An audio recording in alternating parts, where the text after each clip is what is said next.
Let's talk about making better choices with men. If you're new here, welcome. My name is Tolu. I'm a Christian dating coach. I specialize in helping single saved women attract their husbands. Okay, so I wanted to talk to you today about how to make better choices with men. Now, if you want to work with me one-on-one, I open my Dating to Marry program. So if you're interested in working with me one-on-one to date to marry, in other words, to get into a committed relationship leading to marriage, then click the link in my bio to apply. I'll also put the link in the comments right here. But let's talk about this, how to make better choices with men. So drop in the comments some of the, would I say, dilemmas that you find yourself in with men. But a couple of common ones I see are, he's not giving you the time and attention you want. You're not in a relationship, but at the same time, you are not in a situationship. Or rather, you are in a situationship. You're not in the talking stage. You feel like you are both in an exclusive relationship, but you are not, because there are other parties involved. It doesn't feel like you are with somebody that you can see yourself with long term. And you're seeing this cycle with men that you attract in general. There's always something. If it's not that they're not ready for a relationship, it's they just got out of a divorce. If it's not they got out of a divorce, it's that, they were previously, they have an ex that they're still in touch with. Or maybe they have children with another woman. But it just seems like the men that are coming your way are not fully available for you. There's always like a massive condition attached to their availability. Now, the reason this is happening, I'm going to break it down in 3 stages, okay? And let me know which one you relate with. The first thing is you are not available, you're not making yourself available for quality connections with men. So when I say you're not making yourself available, people think availability usually just means what you are what you're saying yes to, but it's actually more important what you are saying no to. So when these men make themselves available to you, so to speak, on their own conditioning, so they will tell you things like, I'm not ready for a serious relationship, or let's just see how it goes, let's go with the flow, or I'm in the middle of a separation, we're not fully divorced yet, you still accept. That is you stepping into an agreement. That is you saying this is completely okay. You are not making yourself available for a serious relationship, because if you were, and this is not a condition that you are willing to compromise on, you wouldn't be accepting at that point in any case. So the issue I usually see here when it comes to availability is you don't believe that you can actually get what you want. You don't believe it's possible to meet a single Christian, emotionally intelligent man that isn't, coming out of a divorce, that isn't dealing with, what's it called?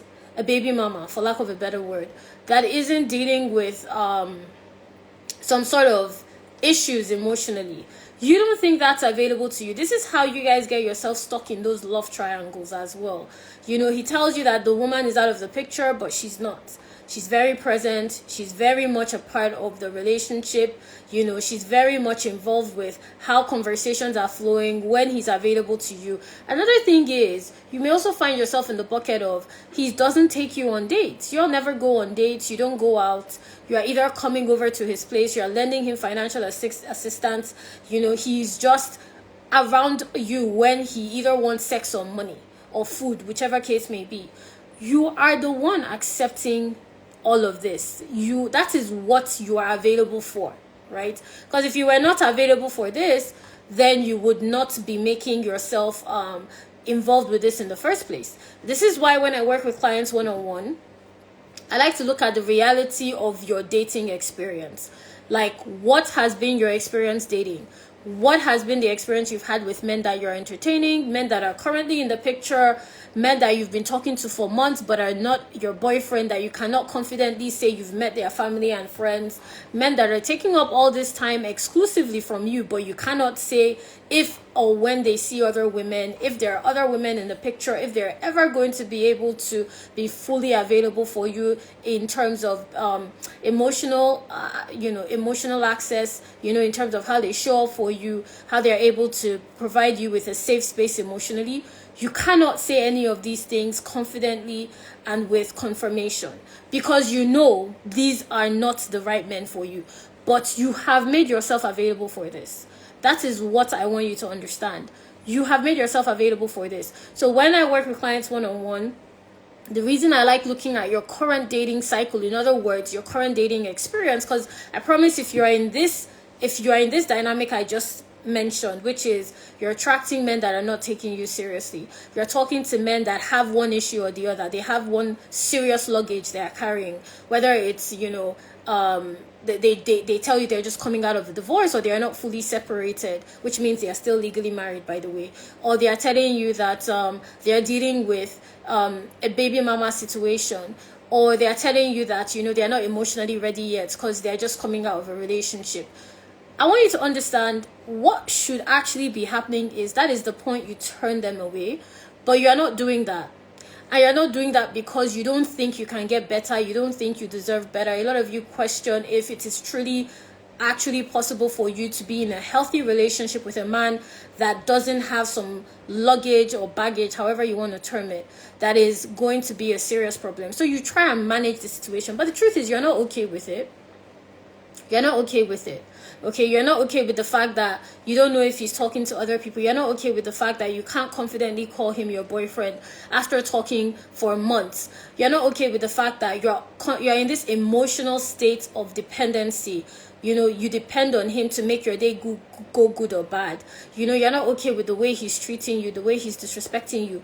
But what's interesting is you have this exact same experience with James, John, Tunde, Tim, Ayo, whoever else. You have this exact same experience with these different men, and you don't seem to understand it's because you are making yourself available for those experiences, which is why so this is what happens when we start working together one-on-one. We're going to outline your dating reality, like what is going on right now. What I've had clients that are in situationships, when they start working with me one-on-one, and maybe you're in that position, you don't know how to navigate out of it, but you also know you don't want to still be in it. What I always say is you need to make a decision. Whatever you're available for is going to require a decision. Either way, you're making a decision. If you are still in that situation, you have decided to stay there. If you are leaving that situation and you have left, you have decided to leave. Evidence of your decision is what you are dealing with. So it's either you're dealing with still trying to talk to him about taking you seriously, still trying to talk to him about the ex, or you've just decided that you've moved on and you've closed that door. So what I help you with in the program is showing you how to have that conversation, because a lot of you do not know how to have conversations around commitment. That's why you are available for men that do not take you seriously, want you to compromise, take advantage of you, because you don't know how to have a conversation around commitment. You struggle to talk to men about what are we. You struggle to talk to men about exclusivity. You struggle to talk to men about when are we going on a date. You struggle to talk to men about what do you see us, where do you see this relationship going. Y'all are too passive in the way you date, and as a result you're getting the exact opposite of the experience you want to have. So what happens inside dating to marry, for example, like a recent client that joined dating to marry, she was in a situationship for months she was in that situationship. He just wasn't willing to commit, and what we did in the program, when we started working together, was simply outline, okay, what is your current experience and what is the experience you want to have. So I helped her to navigate having a conversation. I helped her to navigate, coming up with boundaries that she could stick with.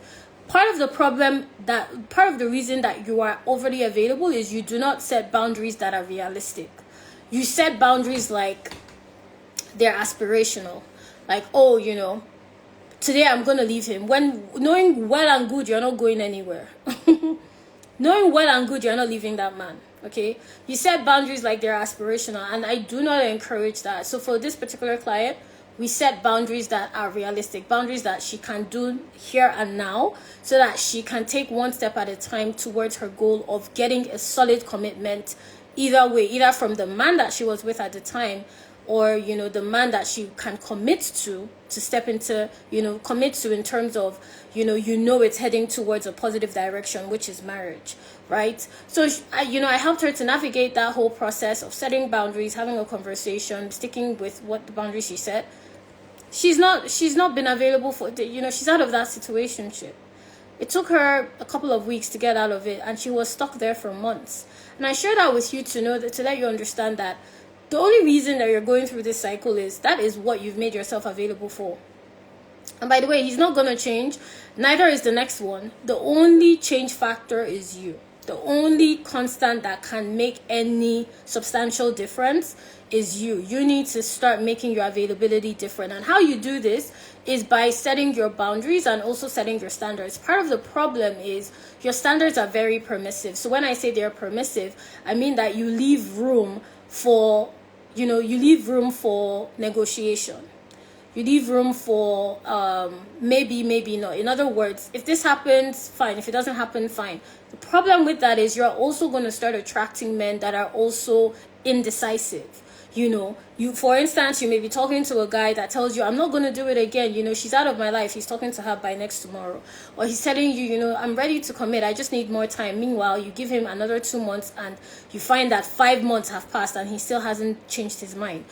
The problem is you are the indecisive one. You haven't made a decision. So one of the key areas inside the Dating to Marry program is to empower you in understanding how to make yourself available for the experience you want with men.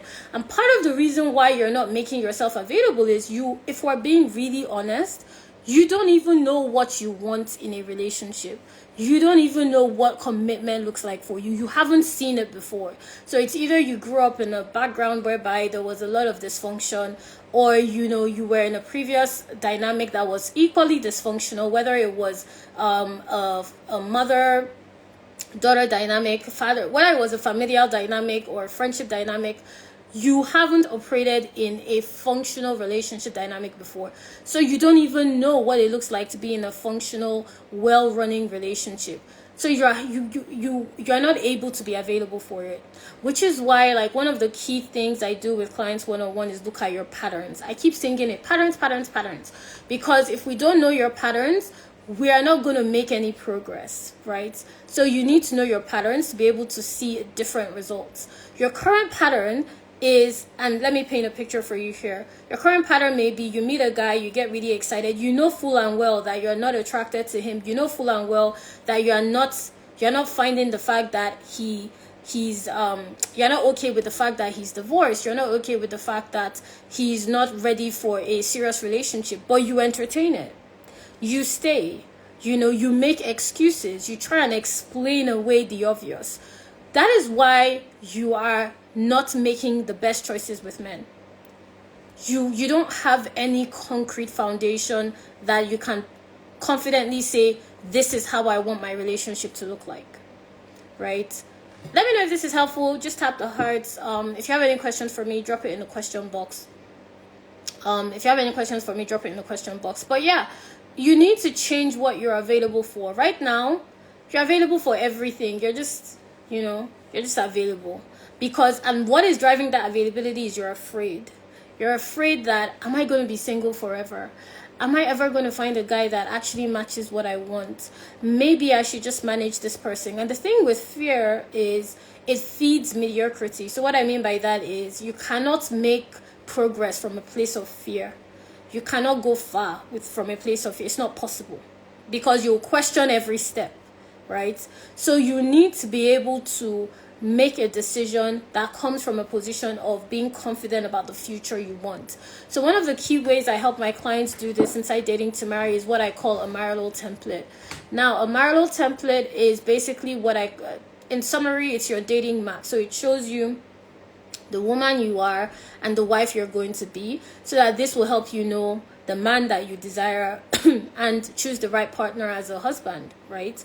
So this dating map is basically my way of helping my clients to be able to know the direction they are going with men. You know, and the reason this is so important is you want to get married, right? You want to get married, you want to have a healthy home, you want to have your own kids, you want to be in a functional household. you need to start making those decisions now with the kind and quality of men you are entertaining. So if you are currently entertaining men that are telling you they are not even ready to commit, and you all have been in the talking stage / situationship for months, how is that going to produce a marriage that's functional? How is that even going to produce a marriage? Let's just look at it from a purely logical standpoint. If you are talking to men that are not able to commit to you in terms of they only want food, sex, and financial, support. They are not interested in a future with you. They can't even tell you when you're going on a date. They can't commit to little things like, when you are available, when they want to spend time with you, going on the dates, spending quality time together. They are not even available for that. How is he going to be available to be a husband and a father? How is that going to happen? So you really need to assess the way you're dating from a standpoint of the kind of marriage that you're trying to enter. So that's why the Dating to Marry program is focused on showing you how to commit to the right man so that you can get married. You can get married into the relationship, you can get into the marriage God has for you. Because part of the problem is you just haven't decided what you're available for. You haven't decided what you're available for. Everything is an aspirational goal. You can't make concrete decisions from that space. That's why you're in the same cycle with different men. That's why you find it so difficult to break out of situationships. And the irony is, in trying to save time, you are wasting more time. You think, it's better I stay here than, leave it to chance to meet someone else.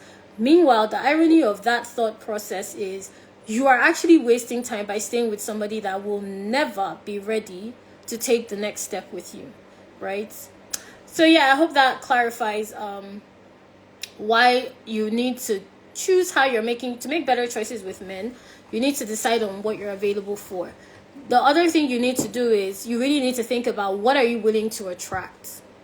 Okay, what are you willing to attract? So in Dating to Marry, I help clients to be able to work on their desirability factor. When I say desirability factor, I mean what makes you valuable as a woman, and more specifically as an individual. What makes Jane valuable? What makes Kate valuable? What makes Temitope valuable? Like, what makes you stand out in value? Because that will determine how you attract certain traits and qualities into your life. I always say this to clients. I don't care if you're talking to a guy that is rude or you're talking to one that's respectful. They should both be exposed to the level of value you have to offer. So in terms of the standards and boundaries you set, but more importantly, in terms of the connection, the environment you're willing to entertain. So the environment you're willing to entertain is very much dictated by you. If you notice, I've said this thing before, if you go to a functional household or otherwise, maybe a father and a mother in that household, you will know the temperature of the household based on the woman that is in that space. The mother, the wife, whoever is the female figure, she's the one that determines the emotional thermometer, so to speak, and basically dictates that environment. So when I talk about you making better choices with men, you need to create an environment that doesn't encourage foolishness. And this can look as simple as not being available for men to drag you along for months and years. It can look as simple as, entertaining conversations with men that approach you respectfully. It can look like you, making it clear what your desires are, and what exactly you expect from a partner that intentionally wants to pursue you. And in the Dating to Marry program, when I work with clients one-on-one that have dealt with situational cycles and men that do not want to commit, what we work on is honing in your desirability factor so that, and I've seen this happen with clients, right, that the men that they're trying to get the attention from, when we work on their desirability factor, which translates to how they're acting, how they're practically showing up in their day-to-day lives, something very interesting happens.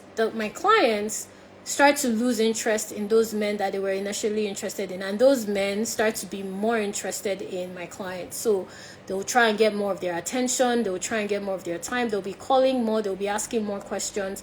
Meanwhile, before she switched up her desirability factor, in other words, before we did that work, it was the other way around. She was the one trying to get attention, she was the one trying to get interest.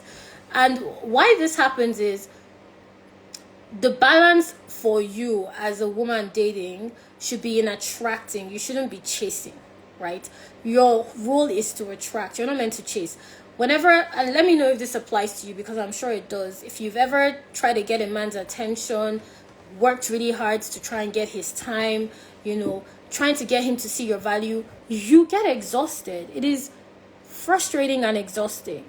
You feel tired, you feel frustrated, you feel insecure, you really question your value. You spend a lot of time thinking, like, why isn't he seeing me? Why isn't he taking me seriously? You start to really dwell on, okay, is it that I'm not attractive enough? It affects you when you're the one chasing. But when you are positioned to be pursued, it's a completely different energy entirely. And what I work with clients on is just switching up your desirability factor, learning how to lead with your value so that you can see practically what it looks like when a guy is showing up to take you on a date. What it looks like when a guy is verbally asking you to be his girlfriend.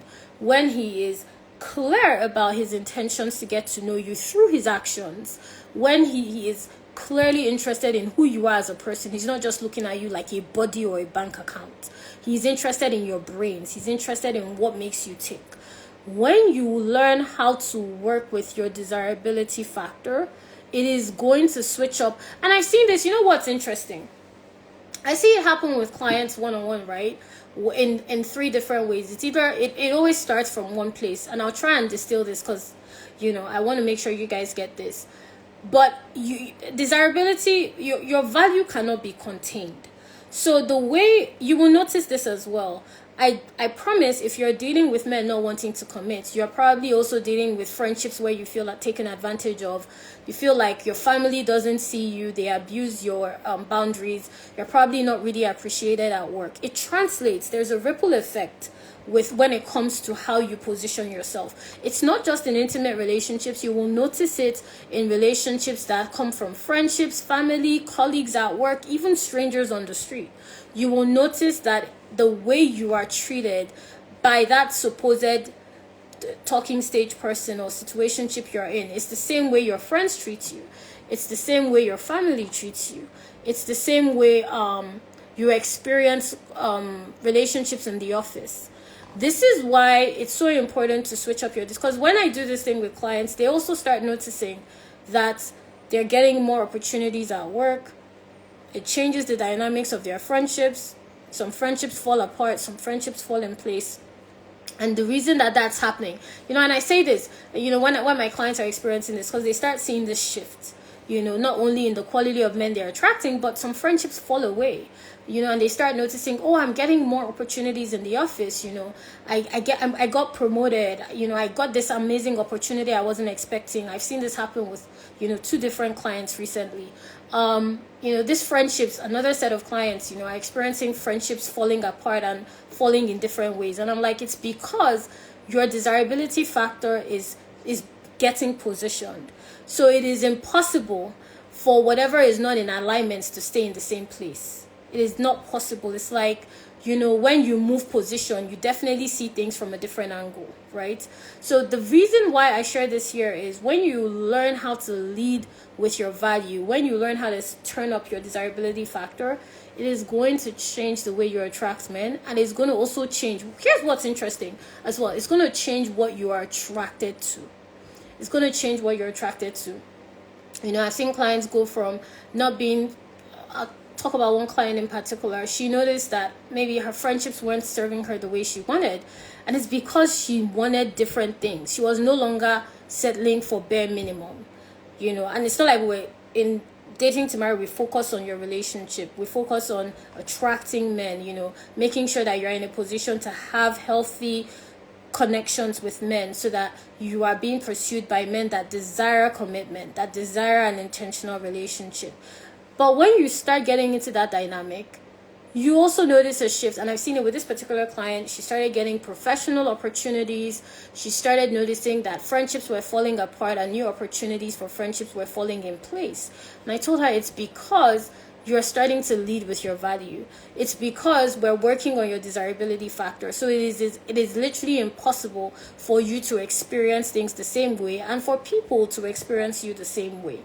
So to make better choices with men, you really need to ask yourself, how am I positioned? How am I leading with my value? And what am I willing to attract? Because a lot of you say, oh, I want a serious man. I want a man that would pursue me intentionally, a man that is, shows up for me. But that is not what you are available for, right? So this goes back to my previous point. So you need to start to attract better. You need to be available for better. That's simply it. And I'll share about how the program works in a bit, but how I help you with this is by clarifying for you, how are you currently making yourself available, and how does that translate into the way men talk to you, the way you have conversations with men, what even attracts you to men in the first place. Some of you have unhealthy dynamics, or rather unhealthy habits when it comes to what you're attracted to.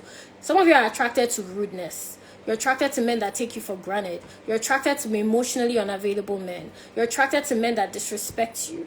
You're attracted to men that basically do not see you in their future. You're attracted to men that are projects. They are not ready to pursue anything. They're just a project on their own. In other words, you're attracted to potential. A lot of you, that is what you're attracted to, but you're just not willing to accept it. But that is the truth. So what I do with clients is make sure that let's look at what you're attracting so that we know what you are even attracted to in the first place. Because that is where we need to do the work so that we can see a shift in the quality of how you are making choices with men. How you're making, and what's interesting, from what I've seen, when clients, when we start working together one-on-one, is that their taste, your taste will change. Because by the time we go through looking at your patterns, really unearthing the root cause of these problems, because this did not just start with that man. That man is just a fruit coming from a source. In other words, he's evidence of a previous hurt that you've experienced, a previous wound. He's not the root of it. He's just evidence of it. So when we start in the program, one of the things we're going to do first is your history. I like looking at my clients' dating history. I like knowing, how did you start dating? What exactly happened in your first relationship? If you've never been in one, how did you get into this situationship cycle with different men? I like going inside to my client's history, so to speak, so that we can pull out the root cause. And what's interesting, that's why I call it patterns. We can start seeing where the patterns originated from so that we can do the work, so that it's not like a touch and go experience. And some of you are doing touch and go dating. Oh, I'm done with him, but you're still talking to him 2 months from now. You're still making the same decisions with a different man. That means that you haven't solved the root problem. So in dating to marry, we start from the beginning. We focus on, where did this start? How did this start? So that we can unearth that. And you will find that as a result, like I've seen with my clients, when we work on the actual issue, when we work on the root cause, their taste changes. I remember one particular client, she was struggling to let go of her situation. It was really hard for her. And that's why she enrolled to work with me one-on-one. Because you guys know I'm very straightforward, right? More so with my clients. I had to, within the first month of us working together, she left that situationship. It was dead and done. Till now, she hasn't gone back to that guy. And we've been working together. We've done work for close to over 2 months, actually. Dead and done with that guy within the first 3 weeks. Something that she was in for months. Why? Because we unearthed the root of why she was even entertaining that in the first place. And what's interesting, you'll notice with these men, because sometimes I get DMs from you guys and it's just funny. In terms of what you are willing to entertain and what you say you're available for, it doesn't correlate at all. So for example, you say, I want to let go, but he won't let me go. That makes no sense to me. Makes no sense. That makes no sense to me, because that means that you are allowing men to dictate your own decisions, which makes absolutely no sense. So of course I don't let my clients do that. She made the decision to leave, so I gave her a roadmap for that. I gave her a roadmap for a conversation, because I understand that you need some level of closure, right? So conversation setting, having a conversation with him, looking at the boundaries that she can realistically and practically put in place, and then working with that to be able to move forward and look ahead into the kind of commitment she desires and she wants to attract. Because you guys make this mistake. You assume that, let me just keep this guy, Tony, here, even though I'm not attracted to Tony. Or, because for some of you, it's not even the fact that he's treating you badly. You're not even attracted to him. But he's just available and you don't want to be alone. So you just put him there on the back burner. He's there to keep you entertained. He's there in case you want to have a conversation. He's there to take you out. But we know full and well you are not interested in this man. Here's what you think is going to happen. You think that because Tony is available, I'm just going to keep him here till I attract John. Maybe John has all the qualities you want. I'm just going to keep Tony here till John comes into the picture. But I'm going to tell you now, John isn't going to come into that picture if Tony is there. It's not going to happen. And let me know in the comments if you've ever been in a situation where you were with a guy you know that you were not attracted to, and you somehow managed to attract a guy that was emotionally available, interested in you, and ready to take you on dates. The two cannot happen at the same time. That's what a lot of women do not understand. You need to be available for what you want for it to even come your way to begin with, right? So this is why with clients, when we start working together one-on-one, I like looking at what are you available for? And this isn't just like some random statement. Like, let's look at the evidence. Let's look at your patterns.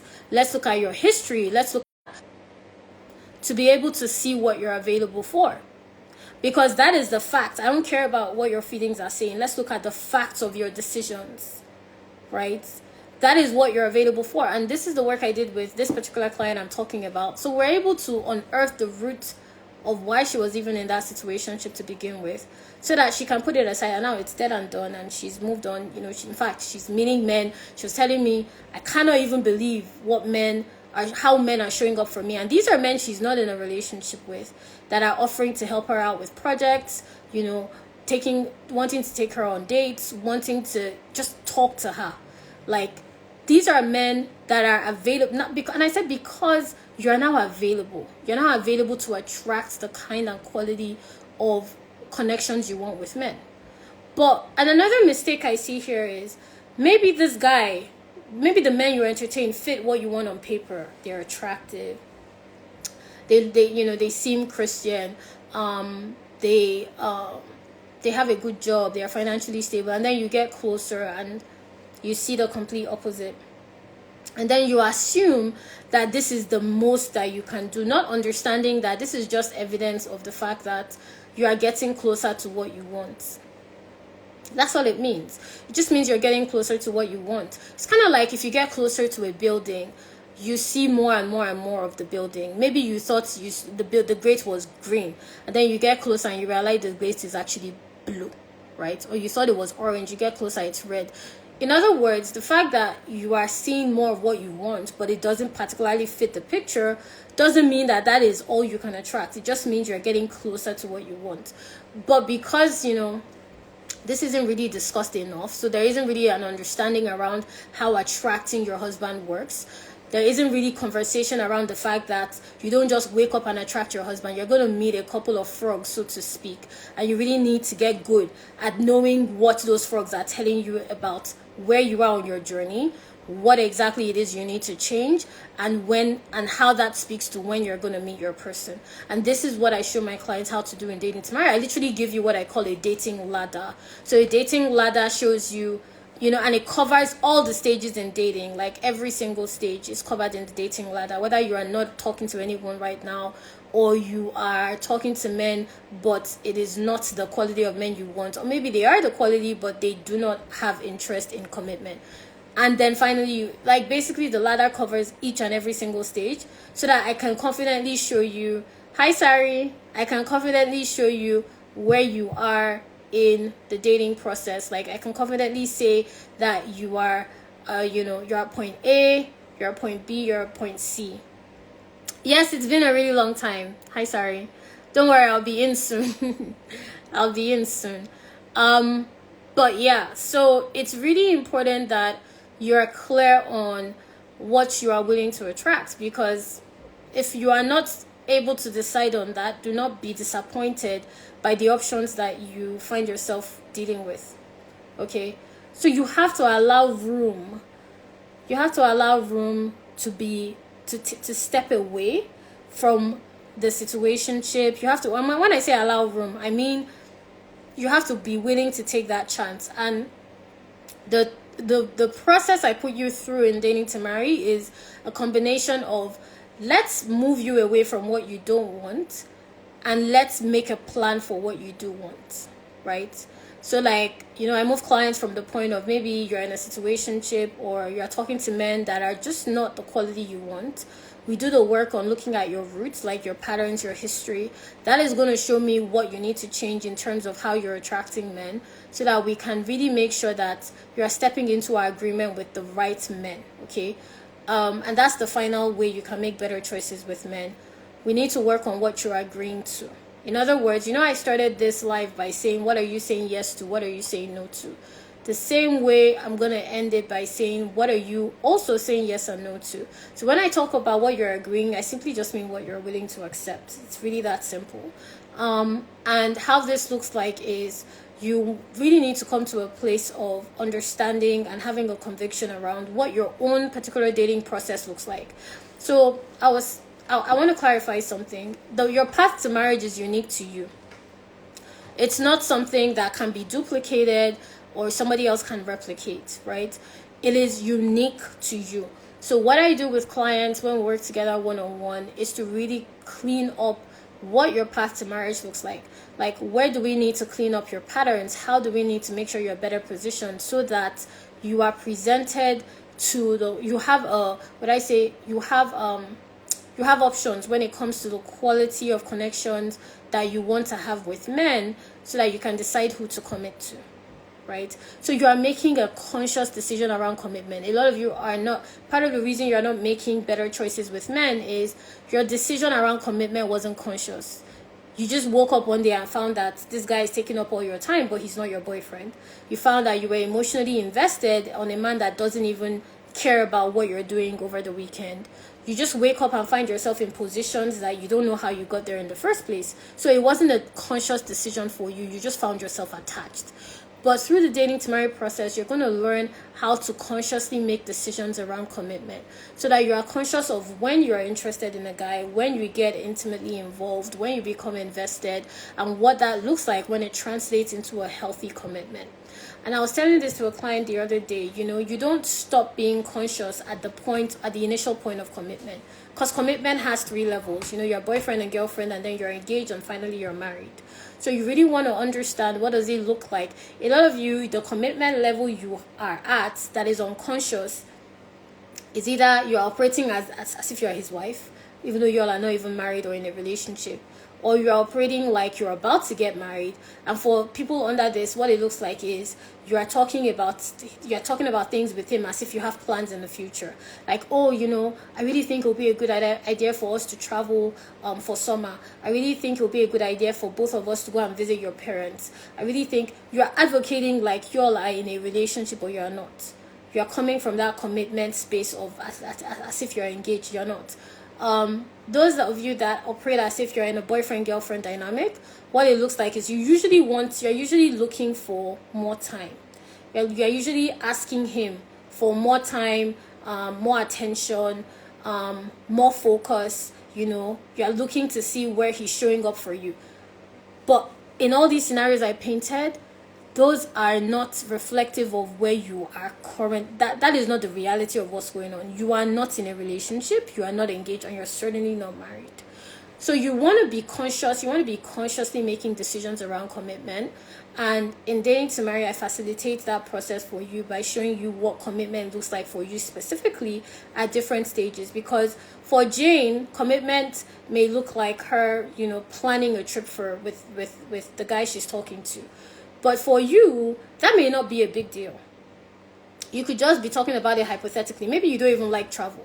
So it's really important to know what it looks like for you specifically to commit, instead of taking other people's opinions. But yeah, that's pretty much it. So to make better decisions with men, let me know if you guys have any questions. Just drop it in the question box. But to make better decisions with men, you really want to look at what you're available for, what you are willing to attract, and what you want to agree to. Okay, and I'm just going to briefly run you through how the one-on-one program works. So if you step into the one-on-one dating to marry program with me, what I do is we're going to work together for 6 months to clean up your patterns so that you are actually available to commit to men in a way that will lead to marital commitment. Okay, and then we work on how you're positioning yourself so that we can clean up the way you're attracting men. And you will notice, as my clients have done, that you're attracting a higher caliber of men, the men that held your attention before you lose interest. You will also notice that you are no longer attracted to things that used to hold your attention that were not good for you. Maybe toxic behavior, insults, rudeness, silent treatment. Those things, if anything, they turn you off now. They no longer turn you on, so to speak. And then finally, we work on how you are presenting yourself to be pursued. A lot of you do not understand with men. I was telling this to a client the other day. She's in dating to marry. She's about to round up the program. I was telling to her that you attract men from different, the way they pursue you is very indicative of how they see you.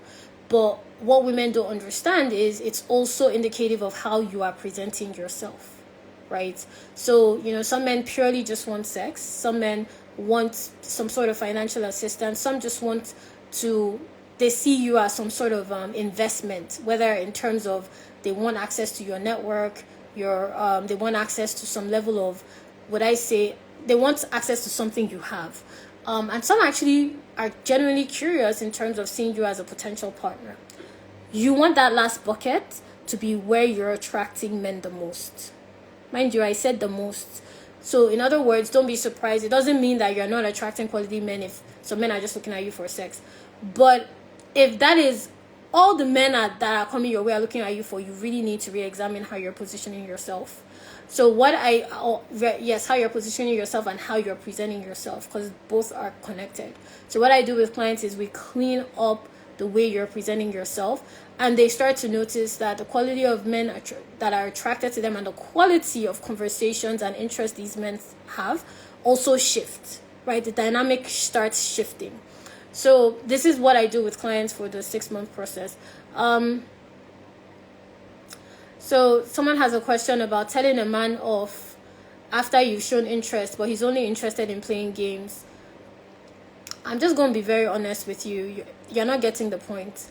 If he's interested in playing games, he's not interested in you. It's really that simple. I don't understand why you're trying to do anything else. So it's important, just with that question, to be clear. What you really want to be doing, and this is a skill that I teach, is learning how to read men's actions without being invested, because all this question tells me is somehow you're trying to prove a point, and there's no need for that. So if you're talking to a guy and he's made it clear that he just wants to play games, again, what are you available for? If you're available for back and forth, sure, go and have your back and forth. It's not going to change anything. So it's just about being able to know what you're available for by what you are entertaining. Okay, it's really that simple. So that's my answer to that question. But guys, you really want to get to a place where you are confidently able to turn men away.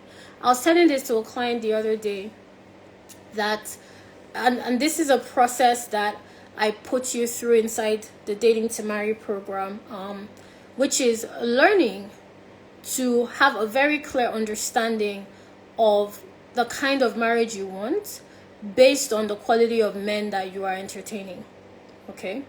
So in order to get to that point where you are only interested in men that are intentional, and by the way, intentionality looks different at different stages. This is something I cover in the program. But you really want, from the start, if a guy is trying to play games like the previous question was saying, you know what that looks like. They're not straightforward. They're always in the gray. They go back and forth. They disappear and appear. You know what it looks like when men are playing games. There's no. It's not about how do I change his mind. How do I get him to see? It's just you're not available for that. And what's interesting is when you start putting these. This is not really a boundary question. It's more of a standard. This is an emotional standard. The emotional standard here is I'm not available for my time to be wasted, because if we're playing games, then you're not treating my time with respect. When you start really setting those standards and sticking to them, men will show up differently. Both the silly ones and the serious ones. They will show up differently. I've seen it happen again and again and again and again with different women and different clients.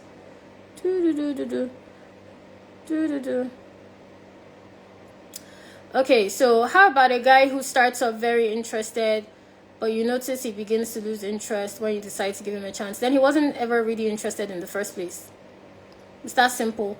And something you really need to understand, some of you pay attention to one man at a time. You should be available to meet multiple men. And this is what I show clients how to do at the initial stage. You are not exclusive until you are in a committed relationship. So it doesn't mean you should be talking to every Tom, Dick, and Harry. But just because Tom has your attention doesn't mean that you don't notice Harry. But the way you guys operate is Tom got your attention and you focus on only Tom. You can't see Harry. You can't even see Tim if he walks past. You have no interest in Justin or whoever, just whatever name you want to put there for a guy. It's either but I will say something here that's important. If you notice that all the men you talk to lose interest after a certain point, then you need to change how you are connecting with men. But if it's just a one-time thing or it's infrequent, then it just means he wasn't interested in the first place. So the difference between the two is, the first one, if all men fall under that bucket, I know that you have a problem when it comes to having conversations with men and keeping them curious and interested and connecting with them in a quality way. But if it's a on and off experience and it's very infrequent, then it just means that guy is just not interested in you, right? So that's the difference. So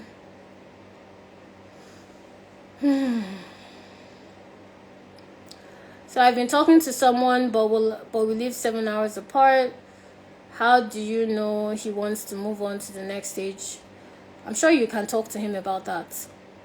And this is what I said earlier. You guys don't know how to talk to men about what you want. So one of the skills I teach you to is tell men what you want.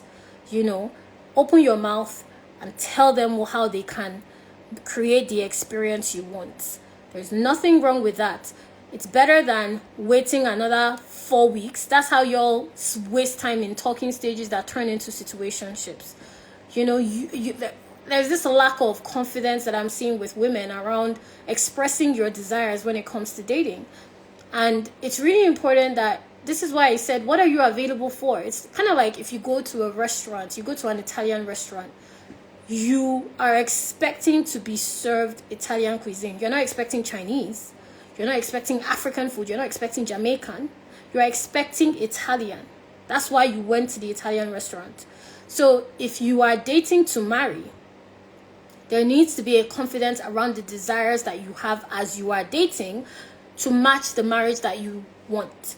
So when I talk about dating to marry, this is what I mean, and it's something that I'm trying to think of an example of one of my clients, because this is a skill I actually teach, because I've noticed that for some reason, women struggle to express themselves and just say what they want. It's not what you say, by the way, it's how you say it. I'm not saying be like, Dominique, I want you to do it. No, there's a skill around how you say it. There's a feminine quality that comes with that suggestion. There's a way that you express that desire that man will do it willingly, right? And he will take the direction happily. So I was sharing with a client, she was talking to men, going on the dates, and I was trying to get her to understand that if you want him to take you to this restaurant or that restaurant, just tell him. She was like, oh, okay. I'm like, yeah, just tell him. And that was that. They're not mind readers. Like, you just express yourself. Just tell him. Okay? Awesome. Okay, guys. This was fun. If you want to work with me one-on-one, the link is in my bio to apply. Make sure to save this and share with a sister friend. I'll see you guys soon.